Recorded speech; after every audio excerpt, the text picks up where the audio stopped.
saluto tutti, buongiorno. Allora guardi, adesso vedo che cominciano ad arrivare. Spengo solo la luce qui in modo che si veda e direi che possiamo iniziare. Sì, va bene, ok, quei saluti. Dicevo la mia relazione. Un po' di silenzio, scusate, un po' di silenzio se possibile. Grazie. Prego. La mia relazione verte appunto sulla gnomonica e affini nei francobolli. Così. Prego. Allora io parlo della gnomonica nei francobolli anche comunque se non sono un collezionista. A lato ho immaginato un francobollo per il 24esimo seminario nazionale di gnomonica. Al centro c'è una meridiana che ho inciso nel 1988, traforata in ottone, e sotto ci sono i simboli degli organizzatori, l'UAI, Coordinamento Gnomonico Italiano, Orologi Solari, Sandia Latas e AIEL, la Circolo Culturale Navarca. L'idea di fare questa ricerca mi è venuta dopo aver visto casualmente un francobollo che riproduceva un bellissimo orologio solare. Allora mi sono chiesto chissà quanti altri orologi solari sono riprodotti nei francobolli, e quindi per trovarli mi sono avvalso di cataloghi online che sono dedicati ai filatelisti, nei quali si possono cercare e vedere orologi solari e anche altri strumenti gnomonici. Normalmente i francobolli sono suddivisi per continente, per nazioni, per anno di emissione. Complessivamente nel mondo ne sono stati stampati poco meno di 1,5 milioni a partire dal 1840, che è stato il primo francobollo emesso dall'Inghilterra. Pensare di trovarli, cercarli tutti uno ad uno sarebbe una cosa impossibile. E quindi, aspetta che leggo. Una cosa impossibile. Funziona? No, è colpa mia che non ho. Ma lei vuole il... No, la vedo male. Dunque.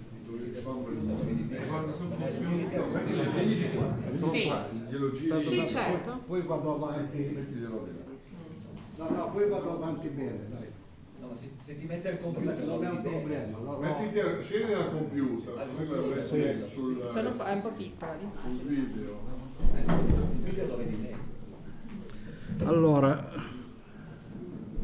dicevo che è impossibile trovarli uno a uno, quindi mi sono affidato della ricerca per tematiche che è utilizzabile all'interno dei cataloghi stessi. Diciamo è un po' come andare per funghi, non si ha mai la certezza di averli trovati tutti. Quindi la ricerca, per chi è interessato, è ancora aperta.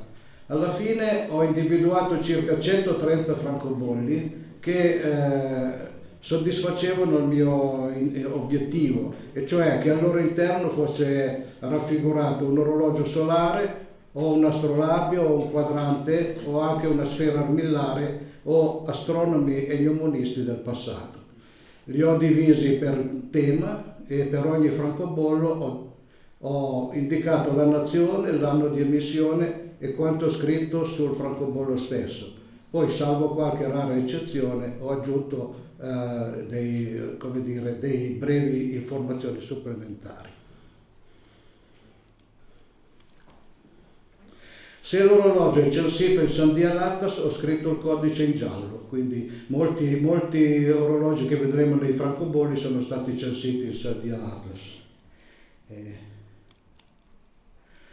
Per rimanere nei tempi che mi sono stati assegnati in questo convegno, ne presento solamente una parte, una selezione di tutti i francobolli che ho trovato. Ne ho trovati circa 130. Negli atti invece li metterò tutti, però per non occupare troppo spazio ancora negli atti non metterò le fotografie supplementari che qui vedremo e affiancano i francobolli. Mi posso anche alzare adesso.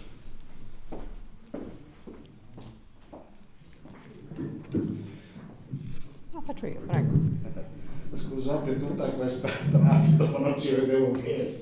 Allora, per fare una meridiana ci vogliono delle linee fondamentali, tutti lo sappiamo, ci vogliono i meridiani, i paralleli, ci vanno altre cose. Per cui ho pensato di iniziare con i francobolli che rappresentano il meridiano di Greenwich.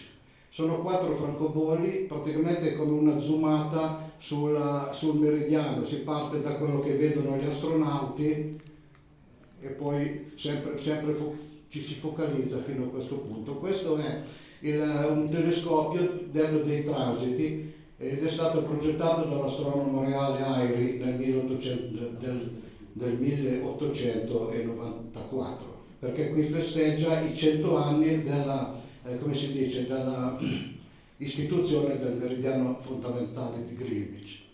Si è convenuto che nella linea meridiana che è segnata dal mirino nell'oculare di questo telescopio, nell'oculare di questo telescopio individua praticamente il 0 gradi di longitudine e quindi l'inizio del giorno universale. Questo è il cortile di Greenwich, molto famoso. Qui c'è la camera dove c'è il telescopio dei transiti. Questa è una fotografia dei primi del 1900 dove si vede il telescopio e qui c'è un astronomo che sta osservando appunto il transito di qualche astro. Al meridiano di Greenwich corrisponde l'antimeridiano di Greenwich. Qui siamo francobolli emessi dalle isole Tonga, e dove il loro motto dice dove inizia il tempo. A sinistra c'è Sir Airy, il progettista del telescopio dei transiti, mentre a destra c'è Fleming, che è il pioniere dei fusi orari. E qui siamo in pieno Oceano Pacifico, siamo alle isole Figi, a Taveuni, e si vede l'antimeridiano di Greenwich raffigurato in questo modo semplice. Contrariamente alla magnificenza di Greenwich, qui invece abbiamo un solco che rappresenta il 180° meridiano. A destra c'è l'est, e sarebbe ieri, e a sinistra c'è l'ovest, e sarebbe oggi. Quindi saltando questo fosso si passa da ieri a oggi. E da oggi a ieri. E da oggi a ieri è il contrario. Poi un'altra linea essenziale è la linea dell'equatore. Allora in Ecuador nel 1953 hanno emesso questo francobollo che rappresenta un monumento sulla linea equatoriale, si trova a Quito, ed è chiamato Metà del mondo. L'edificio fu costruito nel luogo in cui un esploratore francese nel 1736 segnò appunto la linea dell'equatore. Ecco, questo è il monumento come si trova oggi. Veramente con le nuove misurazioni questo monumento dovrebbe essere spostato di 200-230 metri verso nord, scusate. Così come il meridiano di Greenwich l'hanno riadattato l'allineamento e è stato spostato di 100 metri, anche quello verso est. La Repubblica Dominicana fa come orologio solare monumentale, fa questa torre, è a Santo Domingo, Zamafort, è un quadrante solare del 1753. E questo è il primo orologio ufficiale del Nord America e segnava il tempo per il governo spagnolo di Santo Domingo. Vedete che in giallo ho messo il codice San Dialatas, è il primo, 001. Qui abbiamo le fotografie, 4 fotografie del monumento, diciamo, e questo monumento segna praticamente tutto il giorno perché hanno messo un quadrante perfettamente rivolto a sud e poi 2 quadranti con declinazioni di 45 gradi l'uno dall'altro, quindi si può vedere l'ora dal mattino alla sera. Come altri quadranti andiamo a Jaipur in India. Questo è il giubileo d'argento del Maharaja Saiwai Singh II, che fu Maharaja di Jaipur dal 1922 al 1947. L'osservatorio fu costruito tra il 1727 e il 1734. E questo è uno dei tanti strumenti solari che si trovano in quell'osservatorio. Andiamo in Perù, abbiamo il famoso, come si dice, Intihuatana, l'orologio solare, e questa è la foto reale dello stesso strumento. In pietra, in lingua quechua, così, significa pietra del sole, dicono loro. In Argentina esiste questo orologio monumentale ed è nella tenuta gesuitica, è una tenuta gesuitica in Altagracia che attualmente fa da Museo Nazionale in provincia di Cordova. Da notare in questo orologio che essendo a una latitudine di 31 gradi 30 primi sud, la numerazione va in senso orario, cioè qui è mattino e là è al pomeriggio, contrariamente ai nostri orologi che fanno il senso antiorario per numero. Qui è dove è ubicato l'orologio, l'ho segnato con una freccia, ed è il cortile interno di questa tenuta gesuitica. In Portogallo c'è un altro monumento a Sintra, località San Giovanni delle Lampade, chiesa di San Giovanni Battista. E qui, eccolo qua, e l'orologio è messo qua a fianco di questa chiesa. Come osservatorio andiamo ancora in Uzbekistan, a Samarcanda, e questo è l'osservatorio astronomico di Ulugh-Bek, osservatorio che fu costruito nel 1420 e distrutto nel 1449, poi riscoperto nel 1908. In alto a sinistra c'è la statua di Ulugh-Bek e il foglietto è stato emesso in occasione di un anno internazionale dell'astronomia del 2009. Il motto è l'universo tuo, esploralo, qui c'è scritto così. Vediamo un po'. Questo è l'osservatorio, in pratica è una linea meridiana curva, anziché essere in piano è curva. In Cina, Macao, Repubblica Portoghese, perché la presenza portoghese in Oriente è andata dal 1557 fino al 1999 e questo raffigurano l'osservatorio imperiale di Pechino, che è stato, come dire, costruito nel 1442. E qui è una fotografia dell'osservatorio, sempre di Pechino. Israele presenta i suoi tesori, cioè i suoi tre al museo, anche qui al museo Erez, ci sono delle meridiane, questa è una meridiana romana e in realtà nel museo c'è una coppia, perché l'originale si trova a Hebron, in un sito archeologico, Palazzo Ilchia, quindi questa è una coppia. Secondo francobollo si trova ad Acre, in una moschea, un orologio credo sia di tipo polare, e questo è l'orologio. E poi abbiamo nella sinagoga di Gerusalemme abbiamo quest'altra meridiana. Ecco, questa è la fotografia. Andiamo a Svizzera adesso, a Eschenbach, convento cistercense femminile. Questo orologio indica l'ora locale, l'ora italica, l'ora babilonica, le curve diurne di declinazione e anche la lunghezza del giorno. Qui lo si vede ingrandito, con tutte le sue linee, le sue curve che ci sono. Ecco, a sinistra c'è la chiesa di quel convento e a destra invece ci sono le cupole che idealmente si riflettono in quella vetrata, come dire, simbolica che sta proprio nel francobollo. Qui abbiamo altri strumenti, andiamo in una emissione congiunta tra Slovenia e Slovacchia. Sono due orologi solari, in Slovenia c'è un orologio solare, questo, e in Slovacchia hanno fatto questo orologio astronomico. Questo orologio astronomico però non è antico, è recente, è stato fatto nel 2003 a Starej Bistrici, mentre l'altro è a Pletergi qui, Cartuccia Pletergi. Oh, scusa. Ecco, questo è il primo, è un orologio equatoriale, e questo è come si dice, il convento, il monastero dove si trova qua. Mentre l'altro si trova, che è in Slovacchia, si trova appunto a Starei Bistrici, ed è sarebbe la facciata di una chiesa. Questa chiesa in pratica, se la si vede con Google, è un capannone, nient'altro. Ma davanti a questa facciata, questa è una costruzione in legno più grande d'Europa, dicono, rappresenta la Madonna dei Dolori, perché è la patrona della Slovacchia.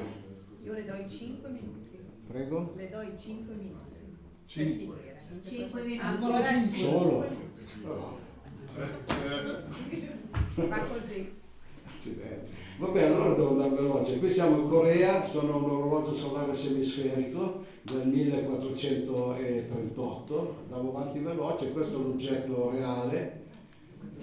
Qui in Malta c'erano questi due orologi, a Gozo e il Museo Marittimo di Birgu, questa è la pietra e questo è l'oggetto. Cuba presenta un torqueto, una sfera armillare. Ci sono 3 astrolabi, iraniano, siriano e un altro siriano. Allora vado avanti veloce perché... questo è un astrolabio tascabile appartenuto a Francis Drake. È stato messo su 2 francobolli di due nazioni diverse, quelle isole britanniche, qui San Vincente. Questo è il vero astrolabio, un'incisione dell'astrolabio Francis Drake, e questo è lui, è il primo navigatore a circumnavigato il globo, ci ha messo 3 anni e 60 anni dopo Magellano in pratica. E ho voluto affiancare questo strumento che è stato fatto 200 anni dopo, ed è il famoso orologio H4 di Harrison. E qui c'è Harrison, foto di Harrison col suo orologio in mano, di là c'è Drake con il globo sotto la mano destra per dire io l'ho circumnavigato. Per quanto riguarda astrolabi da navigazione c'è questo astrolabio appunto che era appartenuto alla nave Batavia, che è poi affondata nel 1629, e questo è un modello del Batavia che si trova nei Paesi Bassi. Un altro astrolabio è appartenuto alla nave Antioca III, e anche questo è affondato nel 1622 nelle zone vicino alla Florida, e questo è quello che è stato ripescato poi come astrolabio reale. Una quadrante per la navigazione messo dall'Uganda. Questo è un quadrante, però non è l'originale, è un quadrante che c'è al Museo Galileo di Firenze. Qui c'è un altro strumento di navigazione, Bering Dia, il quadrante di rilevamento, uno strumento vichingo, o bussola solare, non si sa ancora come funzionasse, che al centro il grande esploratore Erik Eriks. E questo è un frammento di quello strumento. Sfere armillari, qui siamo a Pechino, un oggetto del 1437, e questa è la foto dell'oggetto reale. In Lituania, Museo degli orologi Klaipėda, questo è da dove è stato tratto francobollo. Sfere armillari in Germania, Dresda, e questo è l'oggetto. Vado molto veloce perché il tempo è quello tiranno. È tiranno. È tirannissimo. Questa è la sfera di Santucci a Firenze, e qui sono in Nicaragua in occasione del passaggio della cometa di Halley, ha messo 2 francobolli, una sfera armillare e un astrolabio. Qui andiamo in Germania, sono orologi del museo di Dresda, un orologio orizzontale, questo, un altro un equatoriale, una figura, un orologio equatoriale ancora, questa è la sua figura, e questo è un orologio a cannoncino, che è questo. Ancora avanti, Namibia ci dà un eliofanografo, un registratore di luce solare. Astronomi orientali abbiamo qui, abbiamo Altusi, sono iraniani, siriani e dell'Azerbaigian, questi tre sono dell'anno 1000. Poi c'è, qui è Al-Biruni, un altro. Hanno dedicato molti francobolli gli arabi lì per i loro come dire, scienziati verso dell'anno 1000. E poi c'è ancora questo Aitum, che è del francobollo del Qatar. Come astronomi diciamo occidentali ho trovato il parco di Nicea e questo astronomo Zarqali, un astronomo arabo-spagnolo, diciamo, è nato a Toledo dell'anno 1000 e poi morto a Sibiglia. E questa è la copia del suo astrolabio che è conservato in Spagna a Cordova. Un altro francobollo dedicato, stampato sia dalla Cina che dall'Italia, e ricorda Matteo Ricci, un astronomo che è andato in Cina, è stato là dal 1583 fino alla sua morte, che è venuta nel 1610, quindi è il primo occidentale che è stato sepolto a Pechino. Ancora abbiamo Città del Vaticano, nel nostro conosciuto Cristoforo Clavio, e Gian Domenico Cassini, San Piero e Michelon, questi due isole qui, dedicano a Cassini questo francobollo per ricordare la visita che lui fece il 31 luglio 1638, eccolo qua, proprio in quelle isole. Abbiamo Angelo Secchi, del quale abbiamo sentito parlare, nel 200esimo anno della nascita, e oltre all'individuare il meridiano di Roma ha anche costruito questa famosa meridiana nel Duomo di Alatri. Poi ci sono dei francobolli personalizzati, cioè che non sono emessi non da enti che possono emettere francobolli. Questo qui sono due francobolli che ricordano i Giarocini. Il primo è il palazzo Radolinski, questo qua, lì c'è la meridiana, e il secondo è della chiesa sempre nella chiesa del Giarocini. Mi sa che abbiamo esaurito il tempo. Avrei 40 diapositive. Addirittura. No! Durante il pranzo. Siamo alla 37, ne ho ancora due, Allora, dai. Molto veloce. Sì, però- Qui sono francature meccaniche fatte in occasione di una mostra d'asti che doveva copiare questa meridiana, doveva copiare una meridiana di Wittenberg, che avevano sbagliato a metterlo in Iomone ed è stato tolto. Questo è un libretto un catalogo a stampa che io ho fatto nel 92 e lo portai ai partecipanti al quarto seminario di Crespano perché ero coautore di questo libretto. Ecco, l'ultimo è un annullo postale, e quello è stato fatto in occasione del 15° seminario di Mnemonica di Monclassico. Ancora per concludere, ho sfogliato il catalogo dei 7.800 francobolli italiani emessi dal 1862, però non ho trovato riferimenti significativi al nostro patrimonio mnemonico. Riusciremo anche noi ad avere un francobollo della mnemonica? Lei lancia una sfida, insomma. E qui, grazie per la vostra.